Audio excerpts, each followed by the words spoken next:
शरीफा, शरीफा आंखें खोलो, आंखें खोलो शरीफा, प्लीज उठ जाओ। शरीफा, शरीफा, शरीफा। इब्राहिम, वो कमीने चले गए। जा रहे हैं। आई, वाकई में वो लोग जा रहे हैं। चोट तो नहीं लगी तुम्हें? मैं तो डर ही गया था।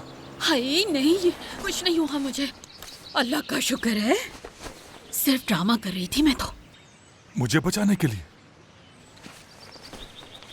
पागल हो गए हो क्या इब्राहिम तुम? जाहिर सी बात है, अगर मैं ड्रामा ना करती तो जाकिर लोग तुम्हें बहुत मारते। कैसा ड्रामा किया मैंने, हाँ? भाग गए साले। आई, अच्छा बताओ एक्टिंग कैसी की मैंने? हाय। तुमने मेरी जान बचाई। हाँ, क्या उन्हें तुम्हें मारने देती रहती मैं इब्राहिम? वो जाकिर तुम्हें तकलीफ पहुंचाता रहता है और मैं चुप करके खड़ी रहती। बहुत बुरी हो सकती हूँ मैं, लेकिन इतनी नहीं हूँ। हाँ, जिंदगी बचाई है मैंने तुम्हारी, एहसान हो गया है अब मेरा तुम पर। हाँ हाँ, वाकई एहसान तो है तुम्हारा। लेकिन मेरी एक्टिंग खूब रही।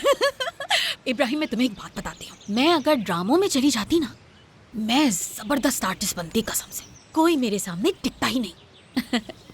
चलो अब अंदर चलें, सारी मट्टी कपड़ों पे लग गई है। अब मैं जाऊंगी गर्म पानी से नहा। अच्छा अच्छा ठीक है, मैं पानी गर्म कर देता हूँ तुम्हारे लिए। चलो चलो। उफ इलाही उफ।